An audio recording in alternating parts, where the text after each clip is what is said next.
All right, welcome back. On RealCopStoriesVideos.com, 355 cop stories, vice, narcotics, gangs, foot pursuits, chases, naked people. Look them up. In addition to that, on RealCopStoriesVideos.com, 136 or 7 question and answers, 8 question and answers. So, and I'm doing right now on supervision. So if you want to ask me a question, I'm answering questions here. Email me at rsbcopstories@gmail.com. And I'll answer you directly. I've been doing that, and also we're going to make up a list, and I'll answer them on video here, okay? So now I'm continuing my story on one of the worst lieutenants I worked for, the worst one, in 35 years. Okay, he called us off a case, and then I tried to give him a lesson, okay?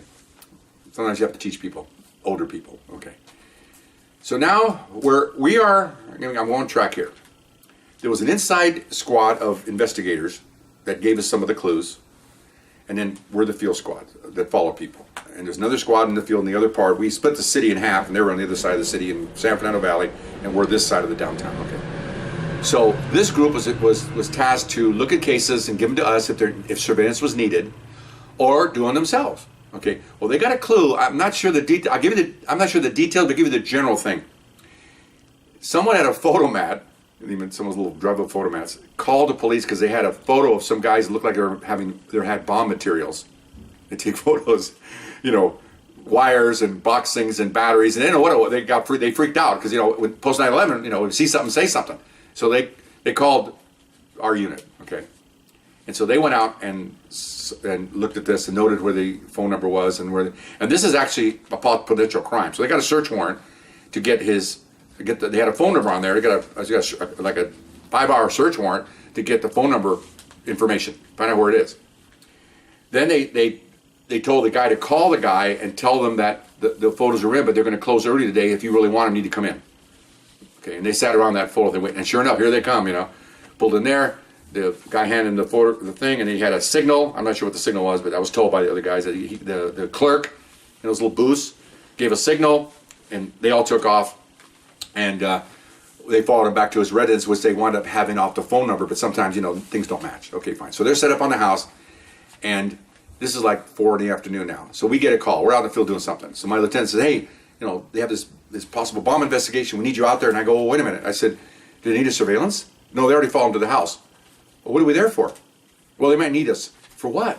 I'm working a case here. Well, no, you gotta get out there and stand by behind a Ralph's Market over in whatever it was, Alvarado or something. Okay, but you're telling me this is not a surveillance case. We're surveillance guys. No, it's not. The other team's got it, but I'm going out there to work with them. Uh-oh. Here's the thing. He is supposed to be supervising us. And the lieutenant that supervises the people that are doing the bomb investigation, he's out of town for something, so he's going to fill in. He's going to go out there with them, okay? They're going to serve a search warrant. Okay, fine.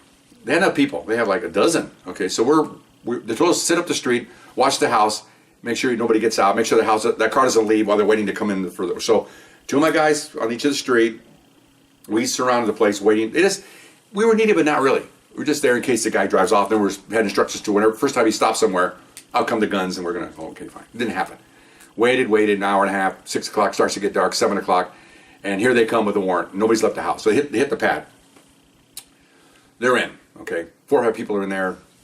These 11 detectives are searching. Okay, lieutenant tells me, go stand by. Okay, fine. So we go sit over there. Told my guys, hey, we'll get something to eat, relax and meet behind them at Ralph's. Okay, so we're now about 8 o'clock now. Our end of shift at that day was like 4:30, 4 o'clock. Now it's 8 o'clock. We're sitting there. He doesn't call me, doesn't say anything. Guys are playing, pinochle. A couple of guys had portable TVs. Because we're waiting for something to happen. Like firemen, we're waiting for something to happen. So I had a lot of friends that works that unit. He calls me. Hey, we're almost done here. What are you guys doing? I said, I have no idea what we're doing. He goes, you know what? He says, has your lieutenant called you? I go, no. He said, we're getting ready to leave. I said, thank you. I'm going to stick around and wait for him to call me, so we never had this conversation. He goes, you got it. He hated him too. Okay, so he hung up. Well, where they're coming out at was right on a major street. I think it's First Street. And right down First Street were our offices where my lieutenant worked out of and these guys worked out of. So they came out and off they go. We're sitting there right off the street, between two, I think it was between a YMCA and Ralph's. Anyway, so I see these guys going by. And there was a bomb truck, a black and white bomb SUV, and another one in case they had. Turns out they were taking photos and trying to looked like it was like a photo thing where they're trying to mimic making bombs for ha ha ha. It's really funny. Well, turned out none of the stuff they had was bomb materials. It was just, one of these big batteries, a bunch of some road flares. They were just having fun. Really? 9/11? Thousands of people killed. You're having fun? This is fun? Anyway. Okay. So there they go. Shoo, shoo. I see all these plane cars behind. It's a Caravan. And guess who's the last car? My lieutenant. Oh, interesting. No call. Good. So I tell my assistant, did you see that? He goes, yeah. I told my guys, hey guys, come here. There's 10 of us down there. I go, here's our options. They're looking at me, right? I can call the lieutenant and say we still want it, and he'll say no, go home.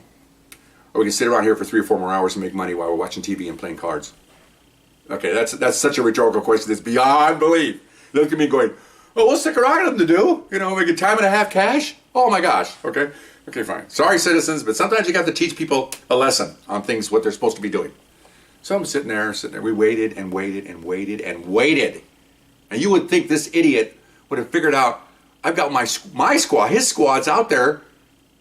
Oh, what? Do you have a brain fart? What the hell happened here? Okay. 11 o'clock.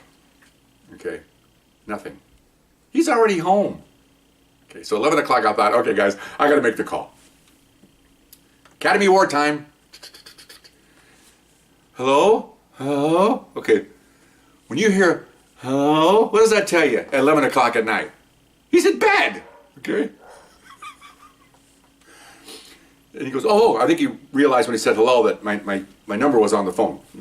It's a city phone, so only calls going to be coming in there is city business. Because I had my city phone, I had my personal phone, city phone. City phone, at that time we were all on the top steps, and my 2 assistants were on 24 hours a day. Something comes in, we have to call each other, and then we have to coordinate our guys going, and we take off to a mass exit to take off and go do a case. Happens all the time. Hello? Oh yeah. He calls my name out. Hey, we're still here at Ralph's. You need us? Silence on the phone. Okay. Here's a term, I won't use all the words, but in the Marine Corps we use this. He didn't know whether to S or go blind. He didn't know what to do. Okay. Seriously, it must have been 25 seconds of silence. Hello? Yeah, we secured from that a little while ago. A little while ago? 5 hours ago? Okay, I just go, I didn't say that. I go, oh, okay. Well, okay, we're out here. Yeah. Oh, sorry about that. Yeah, it was kind of important to bomb. Yeah, we went out there. You're trying to give me a recap. I don't care. I said, okay, fine. We're going to work this other case tomorrow morning. Okay, fine. All right, I'll see you tomorrow. Oh, my gosh. You know what he's thinking. He's a bean counter. He's thinking someone's going to dime me off to the captain. I let these guys sit out there for 7 extra hours. It's going to come.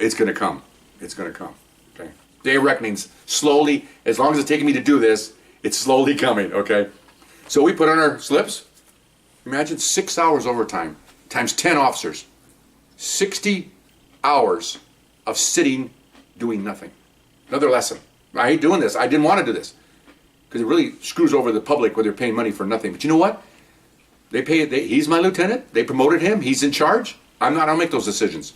He even told me before when that one incident I told you about earlier about staying longer in this one case where they couldn't put the tracking on the car. He just told me, I'm making the call. You don't make those calls. You just told me. I'm not in charge of anything. Fine, no problem. You make those calls, big boy. You're an adult. You can take it. Okay. So anyway, that was a bomb incident. Okay. And so nothing happened the next day. I came back to work and as if nothing happened. Okay, just as if nothing happened. Okay. Pardon me, but I'm going to have to get my next list here of stuff. Okay, so anyway.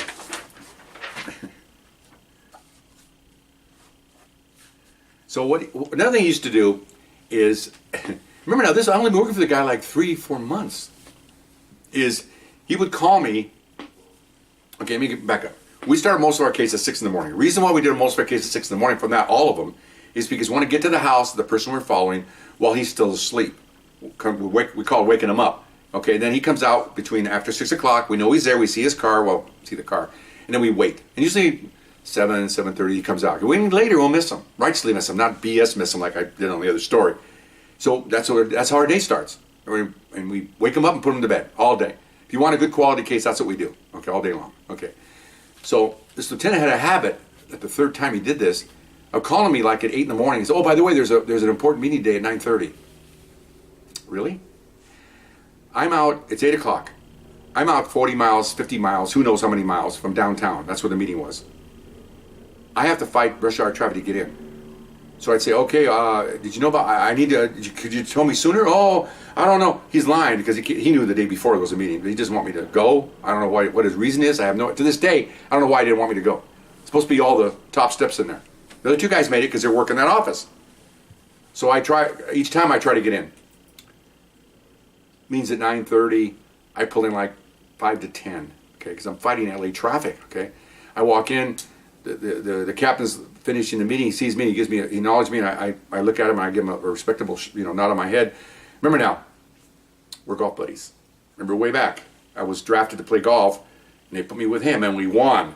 And then I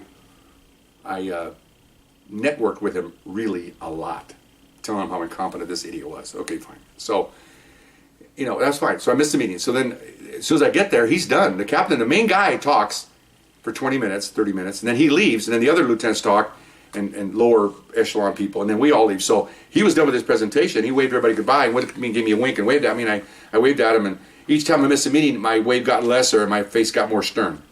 I'm thinking, okay, I'm getting screwed here, because I don't know, to this day, I don't know if he realized why I was there late all the time. I'm never late for anything.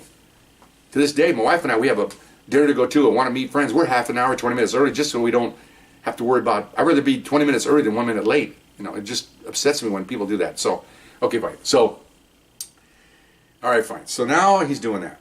Okay. Okay, now, I don't know if I have enough time to start this next one, but how are we doing? Okay. You have at least 5 or 6. Okay, good. Okay, so now the meeting part's upsetting me, about the third or fourth time. Okay, now we're out working surveillance. And aside from him checking on us, our hours, my people, bad meetings leaving us behind, all this stuff I told you about. We're on a case out near the ocean out there. And we had our radios, and then we had phones. So I get one of my guys calls me.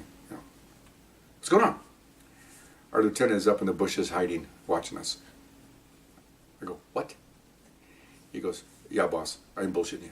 Oh, no. Okay, so I go, where is it? Tell me exactly. Up there. He gives me the location, on the phone. Okay, fine. I call my assistant, tell him, and call the other supervisor, tell him, just everybody, and then slowly, do me a favor, call everyone and tell them that we're being watched by the lieutenant, because I'm going to drive over there and see where he is. Okay, fine. So I drive around. What happened was we were in a really large, like a Mervyn's, really large, like a mini mall, outside mall kind of thing, a lot of stores.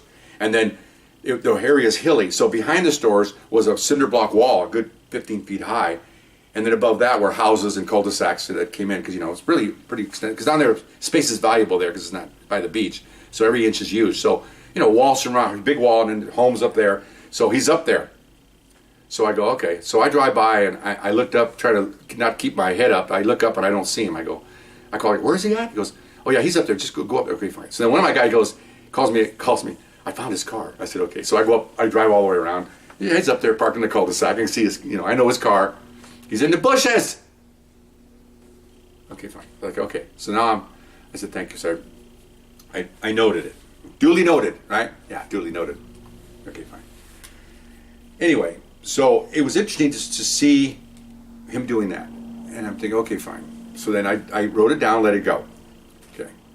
And now I am out of time. Okay, then we'll come back and give you some more juicy stuff. Believe me, there is an end to this story. It's a long one, but it's coming. Okay. So thank you, and I'll talk to you next time. Sorry about that.